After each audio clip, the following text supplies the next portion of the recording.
من فيض مولانا الغفور قرآن رب العالمين جاء لنا نبراس نور فيه السعادة واليقين أسمى المعاني في السطور نسمو بها دنيا ودين نلقى الشفاعة في النشور بدلائل النور المبين في حفظه تحلو الأمور ما خاب من يرجو المعين نلقى الشفاعة في النشور بدلائل النور المبين بدلائل النور المبين.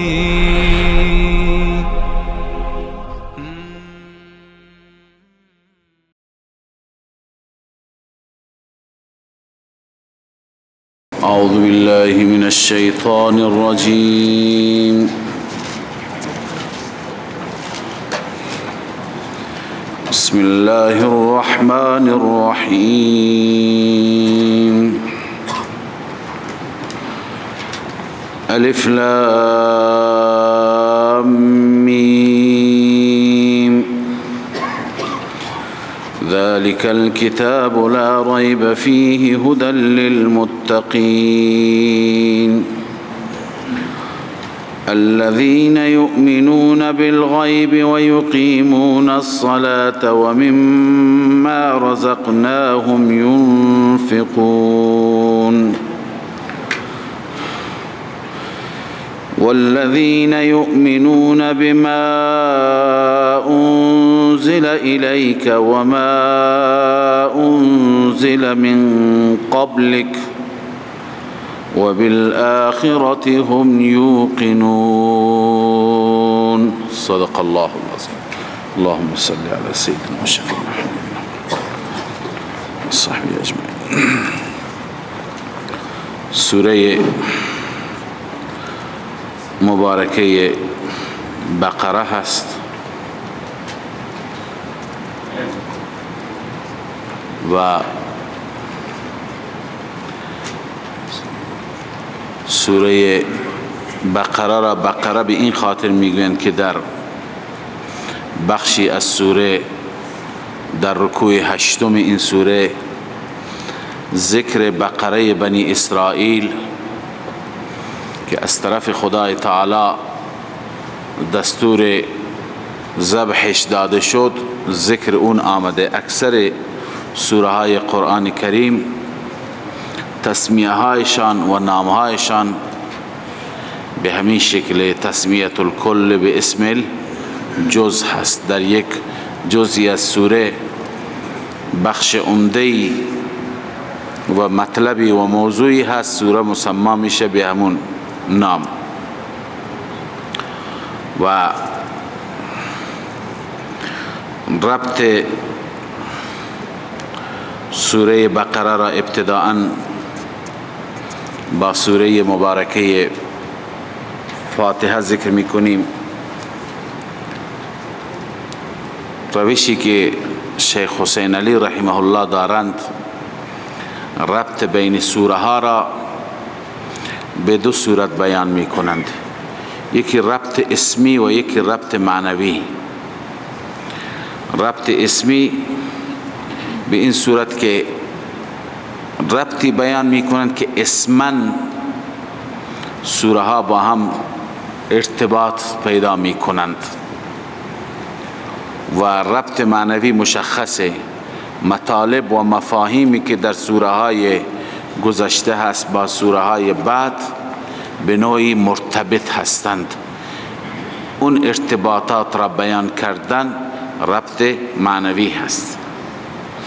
خب برای ربط اسمی من مقدمتا خدمت شما عرض می کنم که با توجه به این که در سوره بقره بحث توحید فی العباده و توحید فی الاستعانه آمد، ایاک نعبد و ایاک نستعین.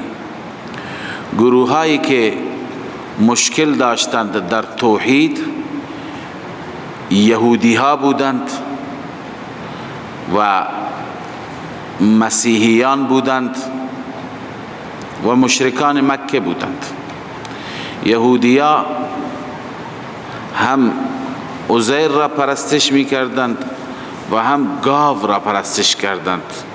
داستان پرستش بنی اسرائیل گاو را و سامری که از حلی بنی اسرائیل یا از حلی و زیورالات آل فرعون مجسمه گاو را ساخت و مردم را فریب داد و به پرستش گاو مردم را دعوت کرد مشخصه. لذا اینها بقره را عبادت می کردند و مسیحیان و نصارا اونها آل عمران را، عیسی را و مادرش را پرستش می کردند و اونها را معبود خودشان قرار داده بودند. و مشرکان مکه هم علاوه از اینکه غیر خدا را پرستش می کردند و عبادت می کردند، اونها هم گاو را مقدس می دانستند.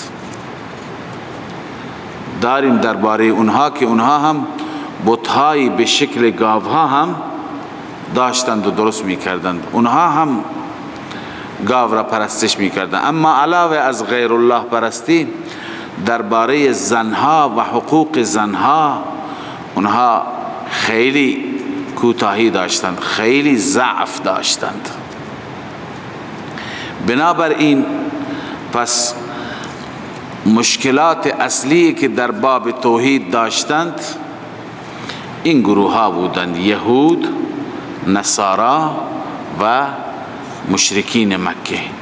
لذا اکنون ربط اسمی با در نظر گرفتن عقاید منحرفه تمام این گروه های باطل به این صورت است: این جملات را بنویسید الان: ایاک نعبد و ایاک نستعین. ایاک نعبد و ایاک نستعین ولا نعبد البقرة كما فعل اليهود والمشركون. ولا نعبد البقرة كما فعل اليهود والمشركون ولا نعبد آل عمران كما فعل النصارى يا فعلت النصارى ولا نعبد آل عمران كما فعلت النصارى ونؤدي حقوق النساء. ببینید ربطی که بیان میکنه اسمی هست. از ایاک نعبد شروع شد سوره بقره: ولا نعبد البقرة كما فعل اليهود والمشركون. سوره آل عمران: ولا نعبد آل عمران كما فعل النصارى. سوره نساء: ونؤدي حقوق النساء. اللهم انزل علينا مائدة إفضالك ورحمتك. اللهم انزل علينا مائدة إفضالك ورحمتك. این سوره چی بود؟ مائده. پس ببینید در این ربط اسمی 5 سوره با هم مرتبط شدند: ایاک نعبد و ایاک نستعین ولا نعبد البقرة كما فعل اليهود والمشركون ولا نعبد آل عمران كما فعلت النصارى ونؤدي حقوق النساء ولا نضيعها كما فعل المشركون. میتوانه بگید ونؤدي حقوق النساء. اللهم انزل علينا مائدة افضالك ورحمتك. پس این شد سوره بقره، سوره آل عمران، سوره نساء، سوره مائده. این ربط اسمی بین همه این سوره ها با این یک عبارت. اما ربط معنوی، شما در سوره فاتحه خواندید اهدنا الصراط المستقیم. شما دعا کردید نه؟ چی خواندید؟ اهدنا الصراط المستقیم. اکنون دعای شما هدایت اجابت شد. خداوند صراط مستقیم را به شما نشان میده. چی میگوید؟ ذالک الکتاب لا ریب فیه هدی للمتقین. ذالک الکتاب لا ریب فیه هدی للمتقین. پس اون هدایت چیه؟ این کتاب است. اون صراط مستقیم این کتاب است. این اولین ربط چی هست؟ معنوی هست. دومین ربط معنوی، شما در سوره فاتحه خواندید ایاک نعبد و ایاک نستعین. استعانت و عبادت غیر خدا را انجام نمی دهیم، فقط عبادت و استعانت برای الله. اکنون در سوره بقره در جای جای این سوره بحث توحید فی العباده آمده. بحث چی آمده؟ توحید فی العبادت. مثلا در سوره بقره ابتداش هست یا ایها الناس اعبدوا ربکم الذي خلقكم والذين من قبلكم. این توحید فی العباده. اعبدوا ربکم ای وحدوا ربکم فی العباده. و الهکم اله واحد لا اله الا هو الرحمن الرحیم. اینم توحید فی الالوهیت است، توحید فی العبادت است، فی المعبودیت است. یا بعد از اون الله لا اله الا هو الحي القيوم لا تأخذه سنة ولا نوم. پس بار بار این توحید فی الالوهیات فی العبادات در سوره مبارکه بقره چی شده؟ تکرار شده. این ربط چیه؟ ربط معنوی هست. خب اکنون خلاصه مباحثی که در سوره بقره هست که طولانی ترین سوره قرآن مجید است و یکی از سوره هایی هست که فضائل بیشماری در ارتباط با این سوره در قرآن در احادیث شریف آمده.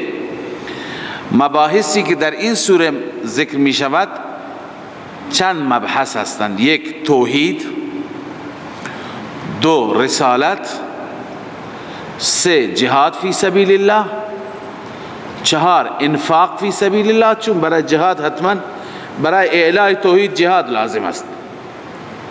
برای توحید و رسالت چی لازم است؟ جهاد لازم است. برای جهاد چی لازم است؟ انفاق. چهار انفاق، پنج امور انتظامیه، شش امور مصلحه. امور انتظامیه یعنی بعد از اینکه جهاد شد و فتوحات شد و حکومت اسلامی تشکیل شد، خب برای نظم و نسق باید یک سری اموری را مسلمانان رعایت بکنند. احوال شخصی، مسائل عرض کنم که خانوادگی، اسره، تدبیر المنزل و همچنین مسائل سیاست المدنیه، مسائلی که باید در شهر رعایت بکنند، مربوط به حقوق شهر و شهروندی و حاکم و رعیت و اینها را باید مسلمانان چی بکنند؟ رعایت بکنند. بنابراین در این سوره این شش مباحث ذکر میشه: توحید، رسالت، جهاد فی سبیل الله، انفاق فی سبیل الله، امور انتظامیه، امور مصلحه. خب آغاز میکنیم سوره مبارکه را با کلمه مقطعه، حروف مقطعه.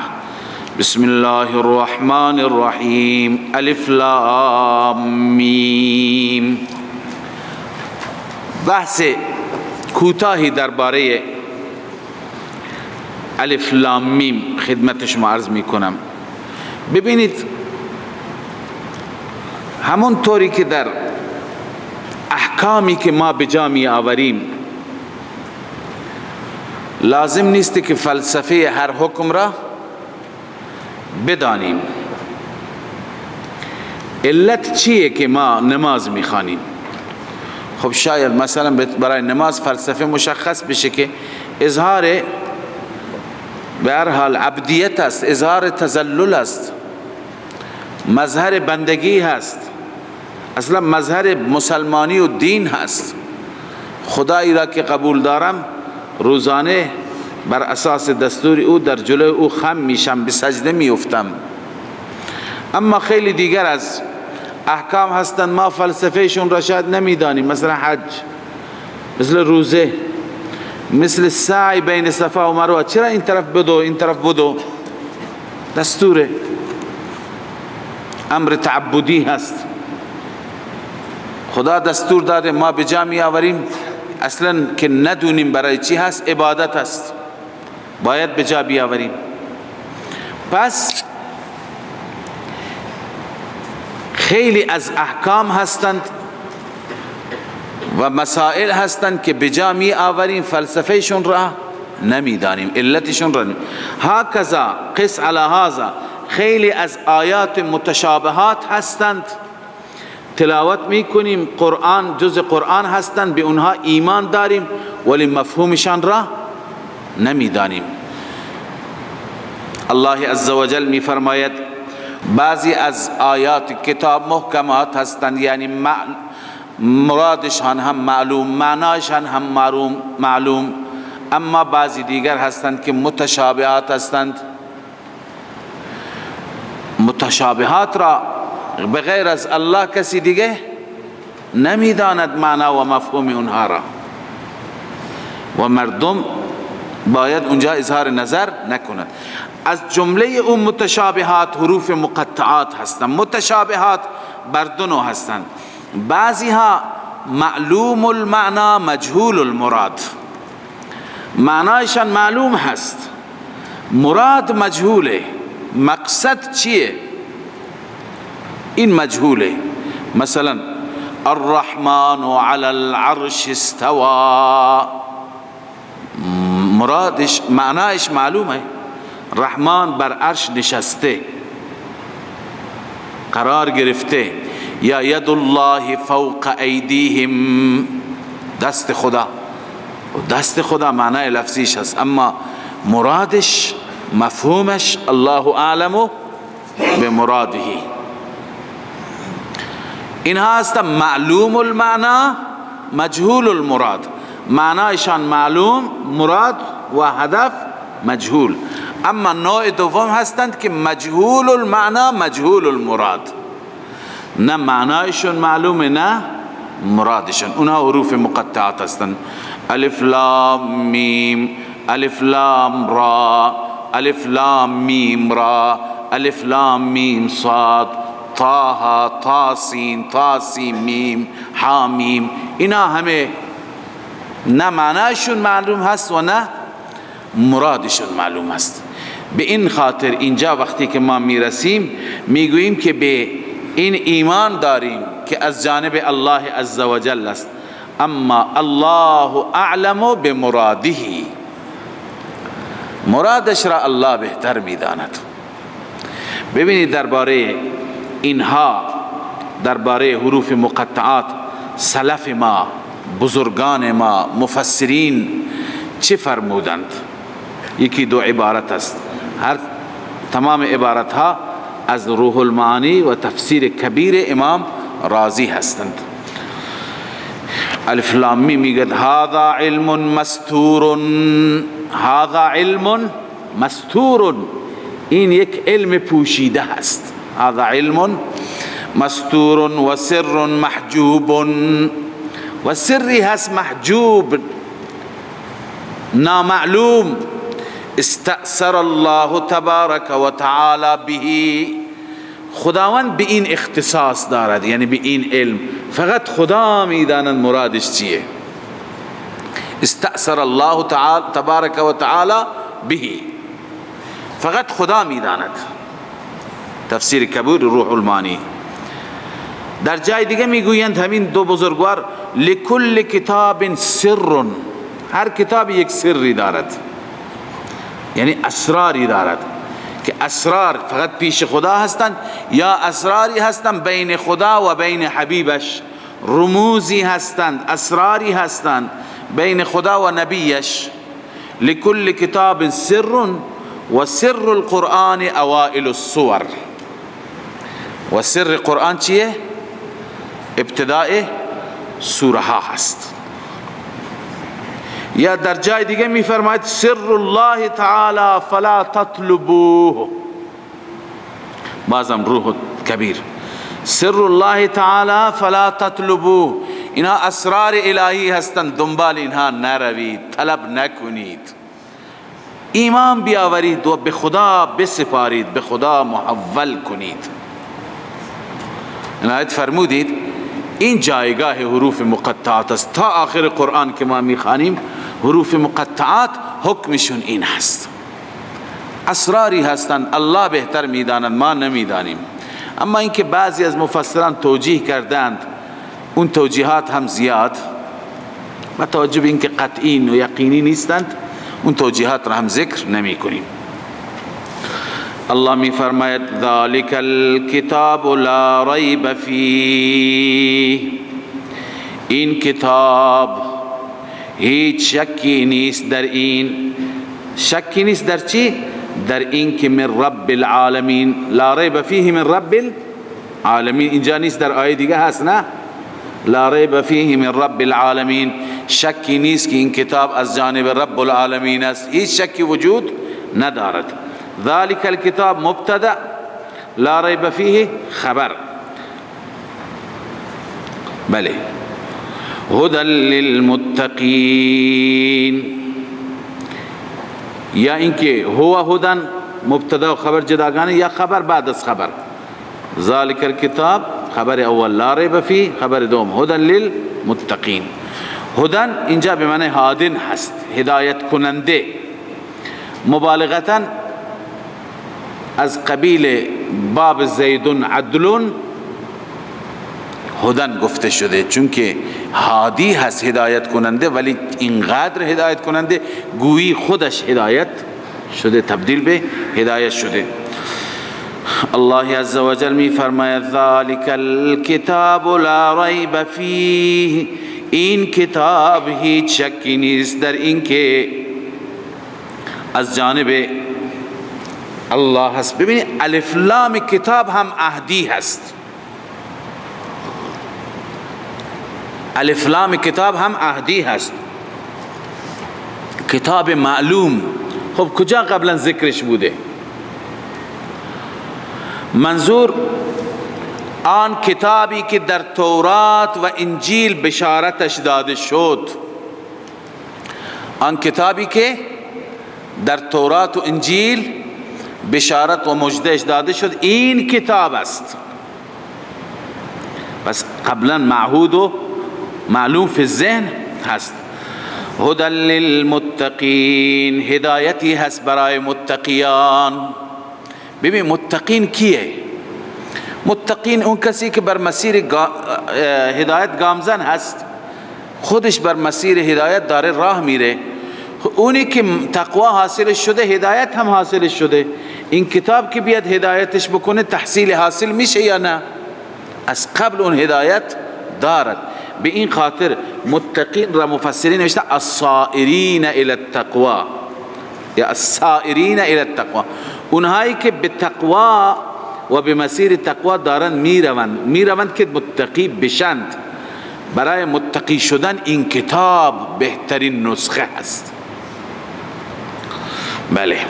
ذالک الکتاب لا ریب فیه هدى للمتقین، این هدى للمتقین جواب اهدنا هست. شما گفتید اهدنا الصراط المستقیم، بار اله ما را بر صراط مستقیم هدایت بده. الله می فرماید اون صراط مستقیم ذالک الکتاب، این کتاب است، کتابی که هدایت برای متقیان هست. الذین یؤمنون بالغیب و یقیمون الصلاة و مما رزقناهم ينفقون. صفات متقیان. وصف اول یؤمنون بالغیب، اصلاح عقیده، وصف اول متقی چیه؟ اصلاح عقیده. انسان تا زمانی که عقیدهش درست نشه نمیتونه تقوادار بشه، متقی بشه. اولین چیزی که ایمان هست، ایمانش کامل باشه. اونم الذین یؤمنون بالغیب، کسانی که ایمان می آورند. ایمان بالغیب، غیب چیه؟ غیب را علامه آلوسی خوب تعریف می کند. الغیب ما لا یقع تحت الشعور. غیب آن است که تحت شعور و درک انسان نمیاد. الان این مسجد غیب نیست، این را شما میبینید، درک میکنید، متوجه میشید یعنی چه. اما اونی که تحت شعور و درک انسان قرار ندارد غیب او هست. الغیب ما لا یقع تحت الشعور ولا یقتضیه بداهة العقل، ولا یقتضیه بداعة العقل. بداهت عقل همون را تقاضا، یعنی برای عقل بدیهی نیست. بدیهی کدوم؟ همونه که نیاز به دلیل ندارد. مثلا شما که دیدید به تواتر هم رسیده، من میگویم مسجد مکی در زاهدان است، نیاز به دلیل دارد؟ ندارد. این به هر حال غایب از شما نیست. اما وقتی که من میگویم که ملائکه خدا مخلوقاتی هستند دارای این صفات، خب این از چشمان شما غایبه، شما به صورت بدیهی و عرض کنم که ضروری نمیفهمید، نیاز به استدلال دارد. درباره جنت و جهنم وقتی که صحبت میکنم، درباره پل صراط صحبت میکنم، درباره عالم برزخ، در رابطه با تمام ایمانیات، خب دلایل در قرآن موجود است.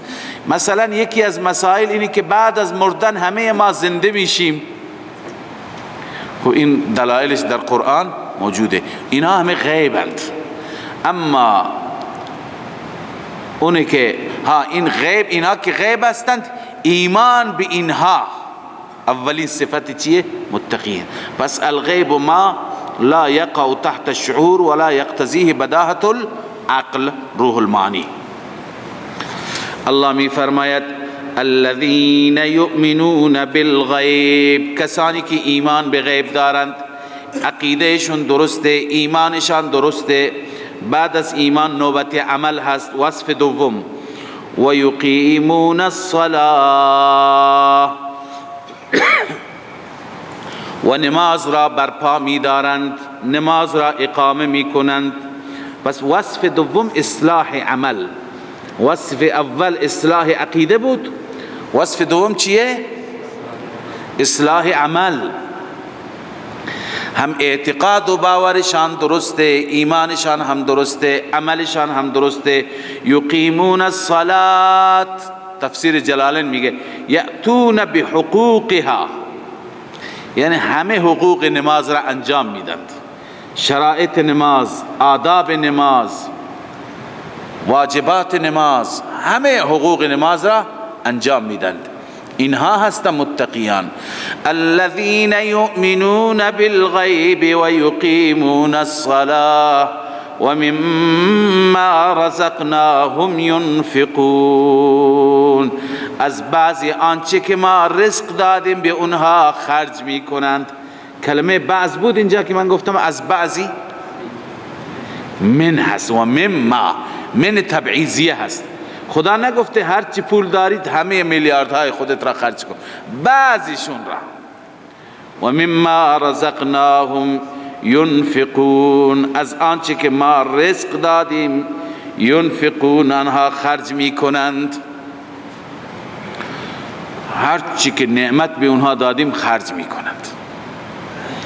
ببینید منظور چیه؟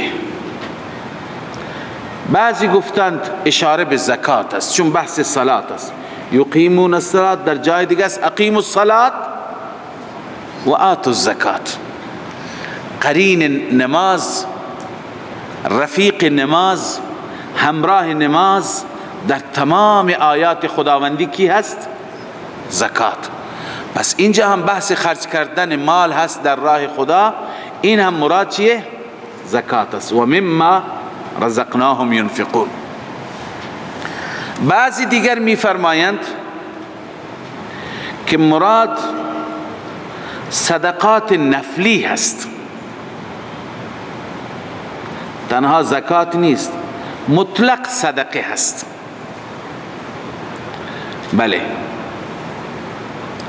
و بعضی دیگه میگویند که اون نفقه ای هست که شما بر اهل و عیال خودتون خرج میکنید، اون نفقه ای که شما بر اهل و عیال خرج میکنید، از آنچه که ما رزق دادیم خرج میکنید، یعنی حقوق انسانها را هم به جا میآورم. ولی بهتر هست با توجه به این که ما هم عام هست، ما خیلی تعمیم در این ایجاد بکنیم، همان گونه که مفسران عام کردند، تعمیم ایجاد از بعض آنچه که ما دادیم بهشون خرج میکنند. چه خرج کردن برای زن و بچه هم تحت این هست، چه خرج کردن صدقاتی که انسان به منظور صله رحمی به خویشاوند میده، به عرض کنم برادر میده، به پسر عمو میده، به ذوی الارحام میده، اونها را هم شامل. چه زکات های مالی و زکاتی که واجب است و فرض است انسان ادا میکند، حقوق مالیه، حقوق واجبه، اونها را هم شامل میشه. و نه تنها در باب مال حصرش بکنیم و مما رزقناهم. کسانی که بیضاوی خواندن میدانند که بیضاوی هم حصر نکرده، میگه فقط مال نیست. مثلا به شما خداوند چی داده؟ علم داده. به شما خداوند چی داده؟ علم داده. شما علمت را چی بکن؟ به مردم برسان، خرجش کن، هر چی که میدانی دیگران را هم بفهمان. این هم چی هست؟ و مما رزقناهم ينفقون. به این خاطر بعضی گفتن و مما علمناهم يعلمون یا يعلمون، و مما علمناهم يعلمون، آنچه که ما بهشون آموزش دادیم، ما علم دادیم. علم را از کجا آوردی؟ خدا بهت داد. صلاحیت دادیم. این را هم چیکار میکنند؟ نمیبرند با خود در قبر دفن نمی کنند. علم را با خودشون در قبرستان دفن نمی کنند، بلکه یعلمون، دیگران را آموزش میدهند. علم خودشون را سینه به سینه چه می کنند؟ منتقل. پس به این معنا بکنید عموم. این آیت بفرمایید ابن کثیر چی میگه؟ و اول التأویلات بالآیه، بهترین تأویلات نسبت به این آیه و احقها به صفت القوم، و سزاوارترین و ارزشمندترین نسبت به صفت قوم، ان یکون کانوا الجمیع اللازم فی اموالهم، همه چیزهایی که لازم است در اموال همه مراد باشد. مؤدین، همونی که انسان ادا میکنه، انسانها قوم ادا میکنه. زکاتا کان ذالک او نفقه من لازمته، چه زکات باشد چه نفقه کسانی که بر او لازم هست، من اهل و عیال، نفقه اهل و عیال، و غیرهم، غیر از اینها، ممن تجب علیهم نفقته بالقرابه، کسانی که بر او واجب هست نفقهش بالقرابت والملک. مثلا غلام، کسی غلام دارد بر او واجب هست نه نفقه بکنه، و غیر ذالک. یعنی همه صورت های نفقه را ما اینجا بیاریم تحت مما رزقناهم داخل کن. ابن کثیر، ابن جریر، هر دو. و همچنین در جای دیگه تفسیر خازن میگه و یدخل فیه انفاق الواجب، در این و مما رزقناهم انفاق واجب کالزکات و النذر هم داخل است. زکات و نذر هر دو چیان داخلن. والانفاق علی النفس، اون چیزی که بر خودت خرج میکنی هم شامل است. و علی من تجب نفقته علیه، کسی که نفقهش بر شما لازم است، فرزند شما، زن و بچه شما، اونها هم شامل است. والانفاق فی الجهاد اذا وجب علیه، و همچنین انفاق کردن در راه خدا، در جهاد فی سبیل الله وقتی که واجب بود، وقتی که مجاهدان نیاز به مال داشتند، اون را هم شامل است. والانفاق فی المندوب، و همچنین در راه مستحب انسان خرج بکند، و هو صدقه التطوع، همون صدقه نفلی هست. و مواسات الاخوه یا اخوان، و همچنین همدردی کردن با برادران،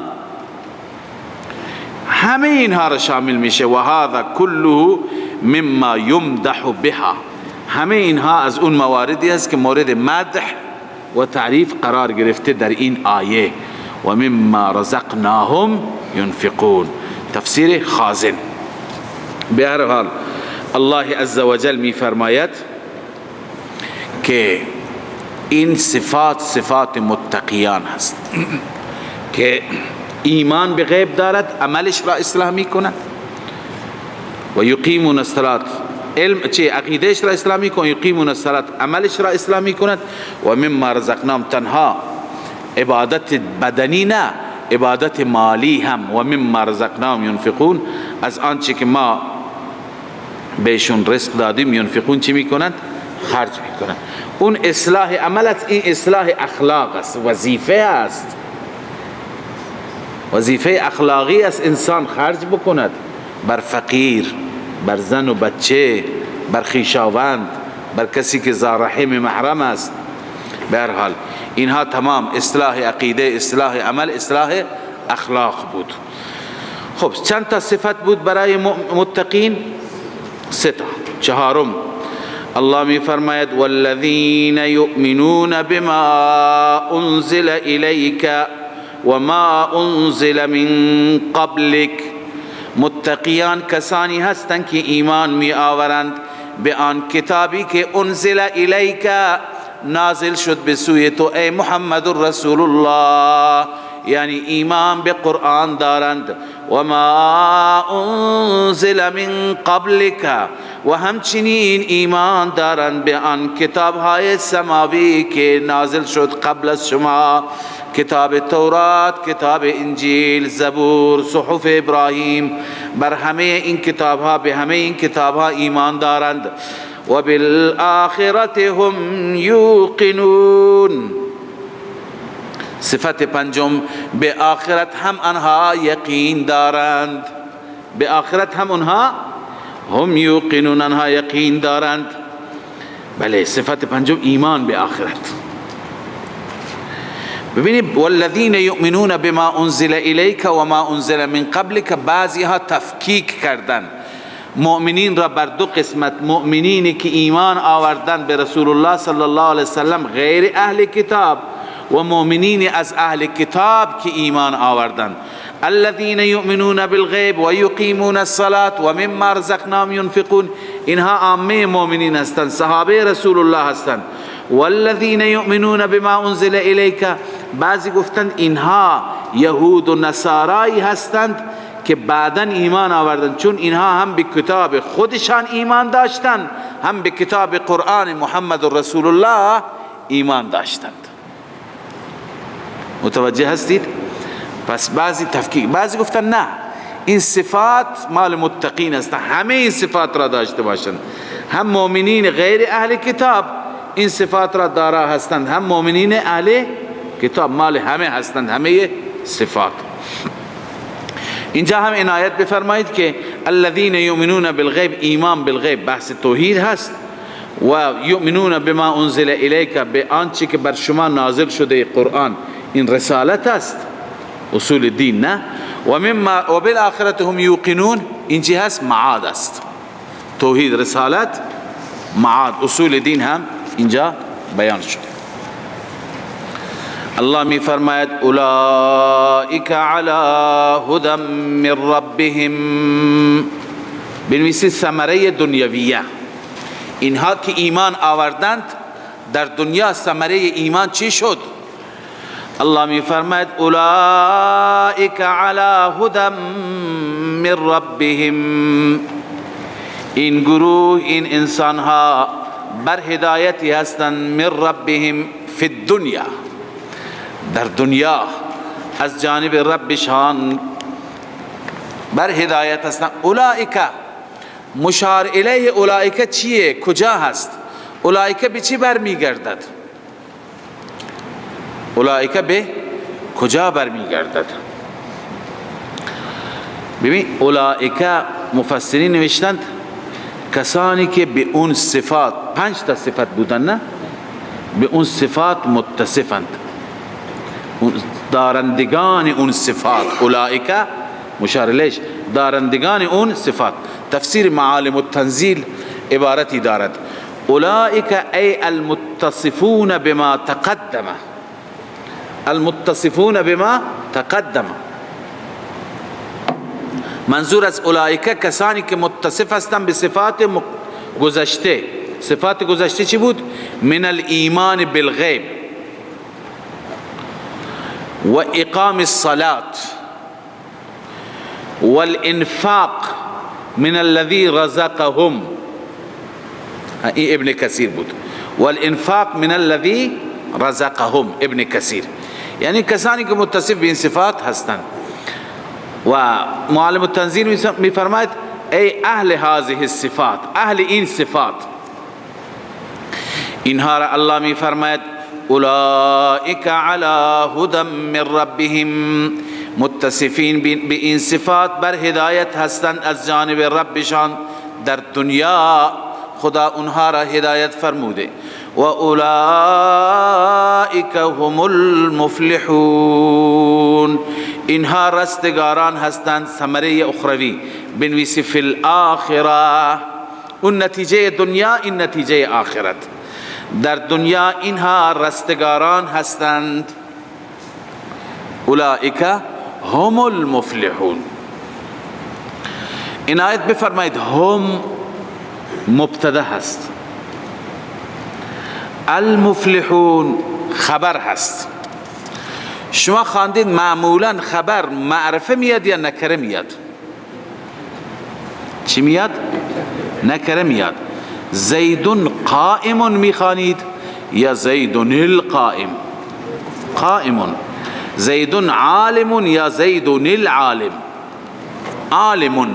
معمولا خبر نکره میاد، اما جایی که خبر معرفه بیاد اونجا مراد چی هست؟ کمال وصف خبر در موصوف.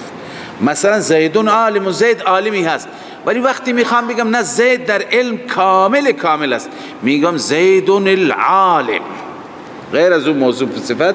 این چی؟ مبتدا و خبر. پس اینجا هم المفلحون، نگفت هم مفلحون، آنها رستگارند. هم المفلحون بر اساس این قاعده ترجمه چی میشه؟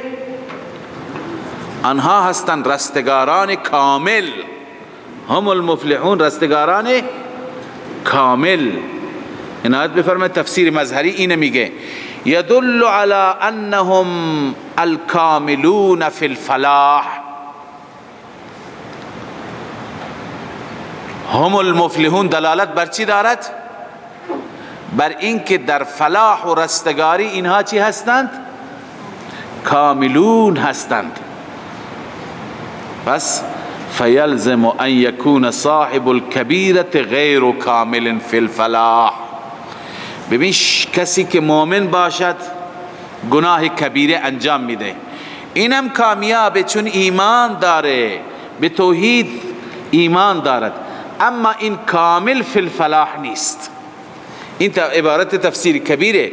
تفسیر کبیر میگه که فیلزم، پس لازم میاد که ان یکون صاحب الکبیره، کسی که گناه کبیره مرتکب میشه، غیر کامل فی الفلاح، در فلاح و رستگاری کامل نباشه. پس در فلاح و رستگاری چه کسی کامل است؟ ایمانش هم کامل، عملش هم کامل، در عمل هم سستی نداره، گناه کبیر مرتکب نمیشه. خب مظهری میگه و یلزم منه عدم و کمال فلاح من لیس منهم. معلوم میشه که هر کسی که از اینها نباشد فلاحش کامل نیست، رستگاریش کامل نیست. و یلزم منه عدم کمال الفلاح من لیس منهم ولا عدم الفلاح مطلقا، نه اینکه فلاح را مطلقا از اون نفی بکنند، بلکه فلاحش و رستگاریش کامل نیست. پس کاملین اینها هستند. الله می فرماید کسانی که متصف به این صفاتند اولئک علی هدی من ربهم، اینها بر هدایت هستند از جانب پروردگارشان ربشان در دنیا. و اولئک هم المفلحون، ثمره اخرویه، اینها هستند آنها رستگاران کامل. ببینید اینجا خداوند سه گروه را ذکر می کند. گروه اول متقین مؤمنین، تا اینجا صفاتشون بود الذين يؤمنون بالغیب و یقیمون الصلاة و مما رزقناهم ينفقون تا هم المفلحون. از اینجا گروه دوم یعنی کفار، کسانی که علنا انکار میکنند، کسانی که کفرشون را مخفی نمی کنند مثل منافقین، اینها را خداوند اینجا تذکر می فرماید و نتیجه کفرشان را، هم نتیجه دنیوی هم نتیجه اخروی. شما نتیجه دنیوی ایمان را هم دیدید علی هدی من ربهم، نتیجه اخرویش را هم خواندید اولئک هم المفلحون. کفر هم نتیجه دنیوی دارد و نتیجه اخروی. الله می فرماید ان الذين كفروا سواء عليهم، بدون شک کسانی که کفر کردند، کسانی که بر کفر ماندگار شدند، سواء علیهم، برابر است بر آنها، اانذرتهم، اینکه بترسانی آنها را، ام لم تنذرهم، یا اینکه نترسانی آنها را. انذار تو و عدم انذار تو هر دو برابر است، سوا، انذارک و عدم انذارک مستویان. انذار تو و عدم انذار تو چی است؟ برابر است. چرا؟ چونکه لا یؤمنون، این ثمره دنیویه، آنها ایمان نمی آورند. هرچه رسول الله صلی الله علیه وسلم آیات را ظاهر بکنی، معجزات را نشان بدهی، اینها هرگز ایمان نمی آورند، باور ندارند. چرا؟ علتش چیه؟ ختم الله، این علته. مراحل دیگه طی شده، شما میدانید درجات ضلالت را خواندید، مراحل طی شده که به اینجا رسیده. مراحل چی طی شده؟ ضلالت. ختم الله على قلوبهم وعلى سمعهم، رب العالمین مهر زده بر قلوبشان و علی سمعهم، بر گوشهایشان، و علی ابصارهم غشاوه، و بر چشمهایشان پرده هست، و لهم عذاب عظیم. این ثمره دنیوی بود.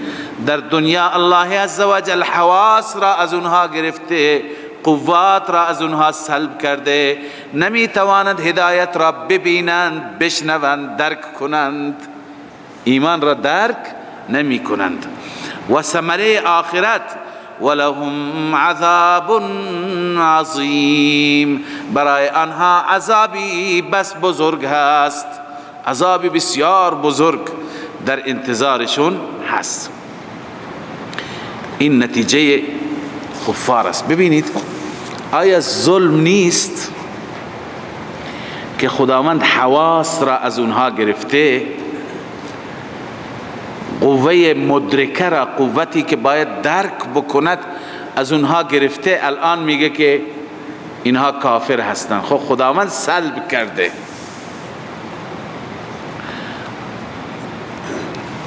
عرض کنم خدمت شما که اینجا باید یک قید اضافه بکنیم، چون ما درجات گمراهی را خواندیم. ختم القلب و اینکه خدا بر دل مهر جباریت میزنه، چرا میزنه؟ بعد از چه مرحله ای هست؟ بعد از جدال بالباطل، بعد از اینکه اون با باطل و با افسانه های دروغینش با حق جدال میکند، مبارزه میکند، خدا او را محروم میگرداند. پس این محرومیت، این حرمان به سبب اعمال خودشون هست. ختم الله على قلوبهم، بنویسید به سبب اعمالهم. به سبب اعمالهم. دلیل چیه؟ الله تعالی می فرماید کلا بل ران علی قلوبهم بما كانوا یکسبون. چرا دلهایشون زنگ گرفت؟ چرا زنگار گرفت دلها؟ و این زنگ همون مهره، همین ختمه. بل طبع الله علی قلوبهم هست. تعبیرها فرق میکنه، مراد یکی هست. چرا خداوند عزوجل دلشون را مهر زد؟ چرا دلشون را خدای عزوجل با زنگها آلوده کرد؟ بل ران علی قلوبهم بما كانوا یکسبون. به سبب چی بود؟ کسب، عمل کرد. بنابراین اینجا اون قید را ما اضافه میکنیم، ختم الله علی قلوبهم بسبب اعمالهم بدلیل بل رانع. خب این اعمال کفار بود، ضد و عناد کفار و استقامت کفار بر کفر. نتیجهشون چی شد؟ ختم الله علی قلوبهم، نتیجه دنیوی شد. البته نتیجه لا یؤمنون ختم الله علتش است، و نتیجه اخروی ولهم عذاب عظیم. این بحث گروه دوم هست. اما گروه سوم گروهی بودند که به ظاهر ایمان داشتند، ظاهرشان مثل گروه اول بود، باطنشان مثل گروه دوم بود. به ظاهر ایمان داشتند اما در حقیقت و در باطن ایمان نداشتند. الله عزوجل این گروه را یادآوری میکند. این گروه به نام منافقین معروف هستند. الله می فرماید و من الناس، من تبعیضیه هست، بعضی از مردم. و من الناس من یقول آمنا بالله، بعضی از مردم اونهایی هستند که میگویند ایمان داریم به الله و بالیوم الاخر و به روز آخرت. ببین مبدأ و معاد را ذکر کرد، در وسط بقیه خود به خود داخل میشه. مبدأ ایمان به خدا است، آخر معاد هست. به هر حال ایمان به رسالت و ایمان به احکام و به قرآن تحت این داخل میشود. الله می فرماید و ما هم بمؤمنین، نیستند آنها بمؤمنین. این با برای تاکید است، یعنی اصلا ایمان ندارند، کلا ایمان ندارند. و ما هم بمؤمنین، اینها هرگز ایمان ندارند. خب ایمان که ندارند چرا میگویند آمنا بالله؟ غرض من یقول آمنا بالله، غرض یقول آمنا بالله هست. چرا وقتی که اینها ایمان ندار میگه آمنا؟ الله می فرماید یخادعون الله والذین آمنوا وما يخدعون الا انفسهم وما يشعرون. اینها فریب میدهند خدا را، یخادعون الله، فریب میدهند خدا را. العیاذ بالله. خدا چگونه فریب میخورد؟ خدایی که عالم الغیب هست، خدایی که از اسرار خبر دارد. بنابراین اینجا توجیه بیان کردند علما. یک توجیه اینه که اینجا مضاف مقدره، یخادعون الله یعنی یخادعون رسول الله، رسول الله را فریدند، چون رسول الله علم غیب نداشت، فریب هم میخورد. منافقین می آمدن دروغ میگفتن، رسول الله خبر نداشت این دروغ میگه، باور میکرد، اجازه میداد باشه به جهاد نیا، معذوری، واقعا عذر موجه داری. پس ببینید اینها رسول الله را فریب. شما قبلا خواندید اطاعت رسول الله اطاعت الله، من یطیع الرسول فقد اطاع الله. نافرمانی رسول الله نافرمانی خدا، محبت رسول الله محبت خدا. بهرحال هر چیز رسول الله هم برای الله حساب میشه. اینجا چون رسول الله را فریب میدادن گویا خدا را فریب میدن. یخادعون رسول الله است، ولی الله عزوجل تعبیر فرمود به یخادعون الله. متوجه شدید؟ تا که جرمشون را بزرگتر بکنه، گناهشان را عظیمتر جلوه بدهد و نشان بدهد. این توجیه اول. توجیه دوم اینه که یخادعون الله، این جمله مفسر هست. والذین آمنوا، این تفسیرش هست. واو تفسیریه هست. واو خدا را فریب میده. یعنی چه؟ یعنی والذین آمنوا، مؤمنین را فریب میدند. ببین فریب مؤمنین هم فریب خدا حساب میشه. حدیث را شنیدید که الله عزوجل در روز قیامت به بندهش میگه بنده من نیازمند بودم تو به من رسیدگی نکردی، من مریض بودم به عیادت من نیامدی. و حدیث طولانی هست. یک سری از این نوع اعمال که مخصوص بشرند خدا ذکر میکنن. بنده میگه خدای تو پاک هستی از نیاز و از حاجت، تو پاک هستی از مریضی و علت. الله عزوجل میگه فلان بنده من نیاز داشت، من پیش او بودم، اگر نیاز او را برآورده میکردی من اونجا بودم. فلان بنده من مریض بود، من پیش او بودم، اگر عیادت او می آمدی گویا عیادت من آمدی. پس آنچه که برای بنده انجام میگیرد برای کی انجام میگیرد؟ برای خدا. خب اینا بندگان خاص و مقرب خدا را فریب میدن. الله میگه این فریب من است. یعنی اینقدر گناهش و جرمش بزرگ است. این توجیه دوم. الله می فرماید یخادعون الله والذین آمنوا، و همچنین کسانی که ایمان آوردند، یا اینکه در واقع خدا به معنای این است که فریب میدند مؤمنین را. اما نتیجه خدا چی هست؟ فضاحت و رسوایی در دنیا هست و همچنین ذلت و عقوبت در آخرت. این نتیجه خدا هست.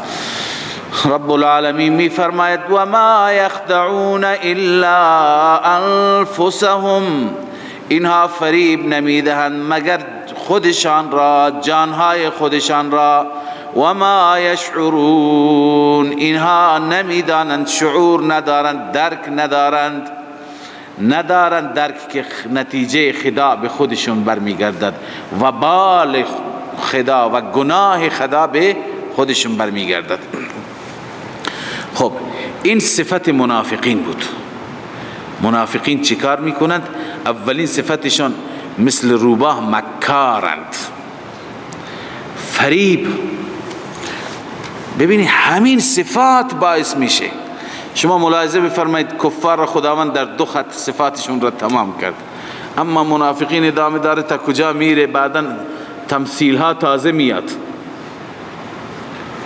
همین اهمیت به مسائل منافقین و صفات منافقین را برجسته کردن نشان میده که خطر نفاق و منافقین به مراتب از خطر کفار بیشتر است. امروز تمام دنیا که پریشان هست و دست به دهان گرفته از دست منافقین. اسلام و کفر همه از دست اهل نفاق به سطوح در آمدند. ظاهرشون یک چیزه، باطنشون یک چیزه. شفاف نیستن که انسان بدونه و حساب کار خودش را بکنه. ظاهر چنان عمده، به قول شاعر مرحوم مولانا نصرالله حمیدی رحمت الله علیه یک شعری سروده بود، به اردو بود البته، میگفت ظاهر میں عمده باطن میں گنده. ظاهرشون عمده هست، باطنشون گنده. لذا منافق اینطوره، ظاهرشون چی هست؟ خیلی زیبا، خیلی عرض کنم که فریبنده، اما باطنشون گند هست، باطنشون خراب است. لذا الله عزوجل می فرماید که فی قلوبهم مرض، این علت است. چرا خداع دارند؟ چرا فریب می دهند؟ چون که الله می فرماید مرض دارند، مریض هستند، در دلشان مریض هست. مراد از مریضی چیه؟ شک و نفاق. بد اعتقادی، همه اینها مرض هستند. اینا همه تفسیر ابو سعود میگوید، علامه ابو سعود، استعیرها هنا لما في قلوبهم من الجهل والسوء العقیدة وعداوة النبی صلی الله علیه وسلم. چه مرضهایی اینها به چی استعاره شده؟ به مرض، به مرض تعبیر شده. استعیرها هنا، این فی قلوبهم مرضون به صورت استعاره آورده شده. برای چه چیزهایی؟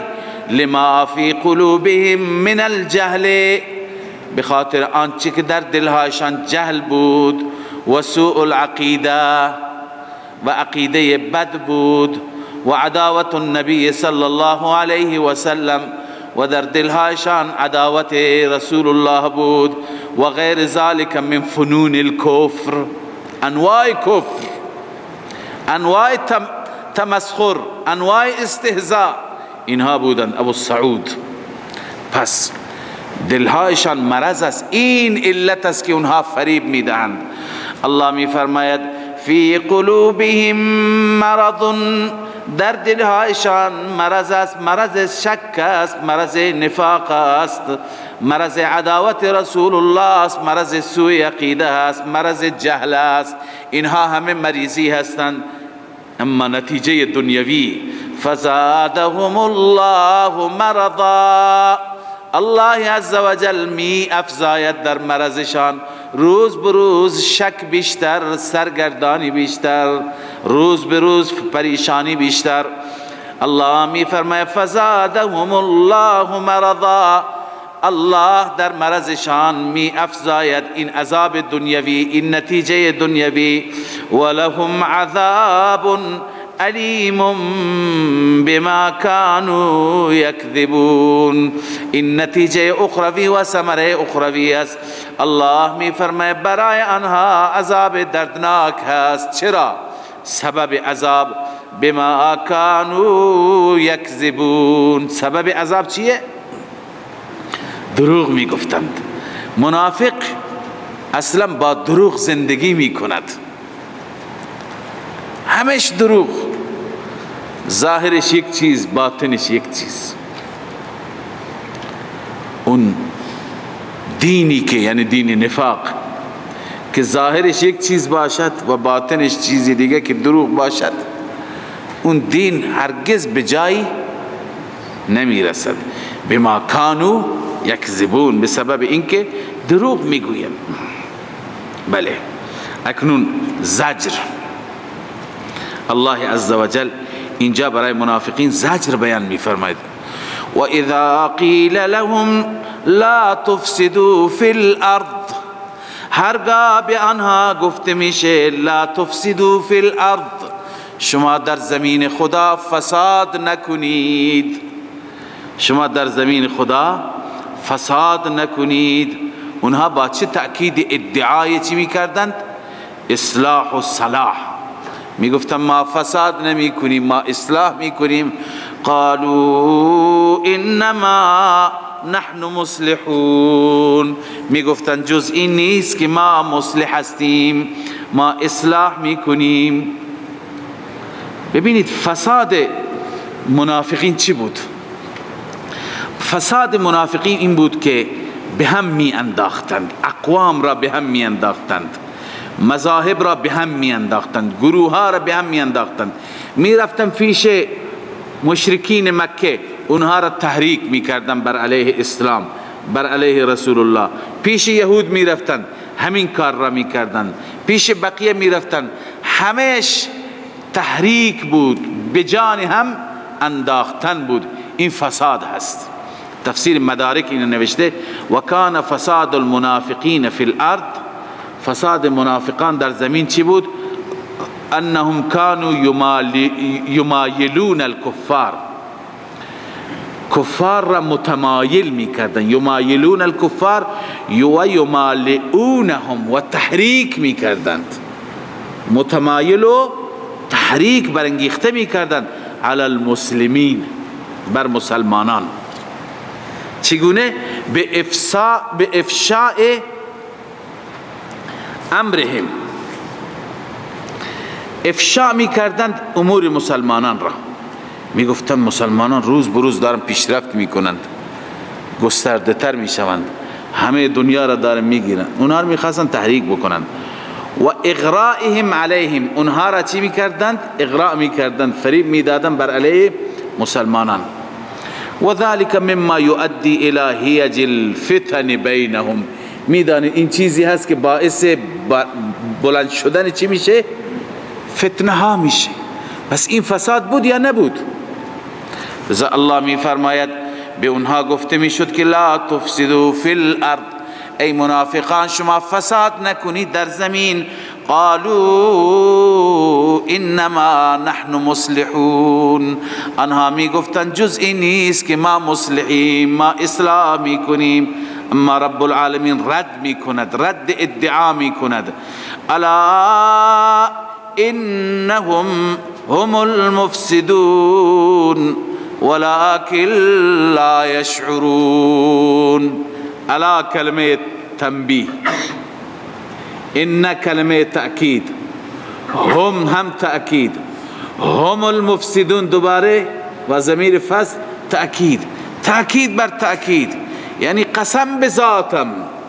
تأکید بر تأکید معنی قسم هست یا نیست؟ الا انهم هم المفسدون، آگاه باشید بدون شک، بدرستی، بتحقیق، آنها هستند فقط مفسدان.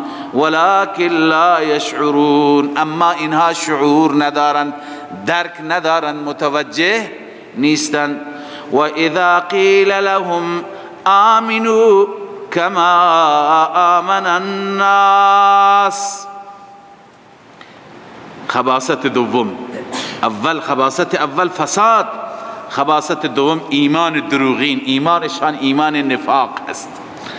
الله می فرماید هرگاه گفته می شد به آنها آمنو، ایمان بیاورید، کما آمن الناس، همان گونه که ایمان آوردن مردم. مراد از مردم کی هست؟ الناس، الف لام عهد خارجی است. این مردمی که در خدمت رسول الله هستند، این جماعت مقدس، جماعت مخلص صحابه. ببینید خداوند اینجا ایمان صحابه را چی قرار داده؟ معیار قرار داده. ایمان صحابه ملاک است، معیار است. ای منافقان، همان زمانی ایمان شما قبول میشه و پذیرفته میشه که ایمان شما مثل ایمان صحابه باشد. ایمان شما مثل ایمان صحابه باشد. الله می فرماید و اذا قیل لهم آمنوا کما آمن الناس، هرگاه به آنها گفته می شد ایمان بیاورید، همان گونه که ایمان آوردند مردم. ایمان آوردند مردم یعنی صحابه. ایمان شما باید مثل ایمان صحابه اخلاص داشته باشد، نفاق نباشد. معلوم میشه که ایمان صحابه ایمان مقبول بود عند الله. خدا میپسنده اون ایمان را و اون ایمان را خداوند الگو قرار میده و به منافقان میگوید که شما تا اون زمانی که این ایمان را داشته نباشید مؤمن نیستید. ببینید روح المانی میگه ای ایمانا مقرونا بالاخلاص. آمن الناس ایمانی هست، ایمانی که مقرون باشد با اخلاص، همراه با اخلاص باشد. من شوائب النفاق، از خلط و قاطی شدن نفاق بدور باشد. مخلص باشد از چی؟ یعنی خالص باشد از شوائب النفاق، از آمیخته نفاق، آمیزش نفاق توش نباشد. این ایمان مطلوب من رب هست. خب اما ببینید منافق نسبت به صحابی چه دیدگاهی دارد. دیدگاه منافقان نسبت به صحابه. قالوا انؤمن کما آمن السفهاء، آیا ما ایمان بیاوریم همان گونه که این سفها ایمان آوردند؟ سفیه به معنی چی؟ احمق، کودن، بیخرد. به صحابه چی میگفتند؟ بیخرد میگفتند، کم عقل میگفتند.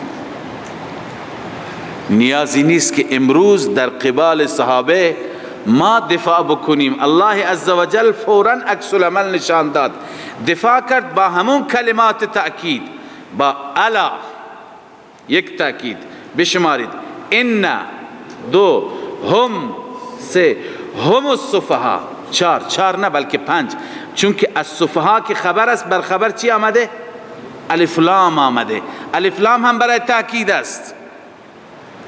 الله عزوجل در مقابل این جماعت مخلص عکس العمل نشان میده، دفاع میکند. الله میفرماید شک نیست، آگاه باشید، متنبه باشید، گوشهایتون را وا کنید.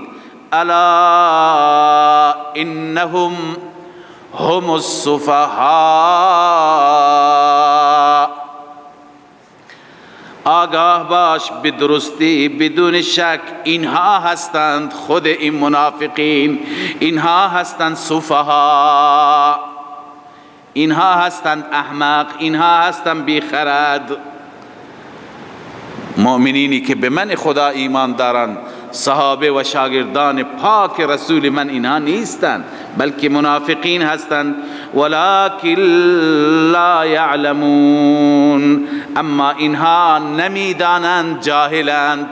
جاهل از جهل خود خبر ندارد که من خودم احمقم، خبر ندارد. آن کس که نداند و نداند که نداند، در جهل مرکب ابدالدهر بماند. اینا خودشون از حماقت خودشان، از سفاهت خودشان خبر ندارند. این خباثت دوم منافقین که ایمانشان هم به طریق ایمانی که الله میخواد و رسول الله میخواست و صحابه رسول الله داشتن به اون طریق نبود. خباثت سوم، و اذا لقوا الذين آمنوا قالوا آمنا، این نمونه از اون یکذبون، دروغشون. هرگاه برخورد میکردن، ملاقات میکردن، الذین آمنوا، با کسانی که ایمان آوردند، با مؤمنان هرگاه که ملاقات میکردند به دروغ اظهار ایمان میکردند. قالوا آمنا، میگفتن ما ایمان آوردیم، از ته دل ایمان آوردیم. اما و اذا خلوا الى شیاطینهم، هرگاه که میرفتند خلوت میکردند، ذاهبین الی شیاطینهم، در حالی که میرفتند به سمت سوی شیاطینشان. قالوا انا معکم انما نحن مستهزئون، جواب شبهه اونها را میدادند که شما پس مسلمان شدید؟ میگفتن نه، ما قلباً با شما هستیم. انا معکم، ما با شما هستیم. پس اونجا چی کار میکنید؟ پیش مسلمانان، در صف اونها، در جلسات اونها. انما نحن مستهزئون، ما مسخره کننده هستیم، مسخرهشون میکنیم، استهزائشون میکنیم. رب العالمین میفرماید، پاسخ میده، الله یستهزئ بهم و یمدهم فی طغیانهم یعمهون. الله آنها را مسخره میکند و یمدهم، و اینکه آنها را الله عزوجل میکشد در سرکشیشان، در طغیانشان، یعنی ادامه میدهند این طغیان را. الله بهشون مهلت میده، این امهال الله، مهلت الله در طغیانشان. یعمهون، سرگردانند. یعمهون یکی از عامیه، آخرش چی هست؟ لام هست، چی آخرش یا هست، معتل اللام. و یکی هست عمه. عامیه به چی میگن؟ کوری چشم. عمه به چی میگن؟ کوری دل. یعمهون یعنی دلشان کور هست، به معنی سرگردانند، پریشانند. لذا الله عزوجل اونها را استهزا می کند. اینجا سوال هست که الله عزوجل چگونه استهزا می کند؟ الله عزوجل پاک است از اینکه بنده را مسخره بکند. بعضی گفتند که این از قبیل چی هست؟ جواب ترکی به ترکی. متوجه هستید؟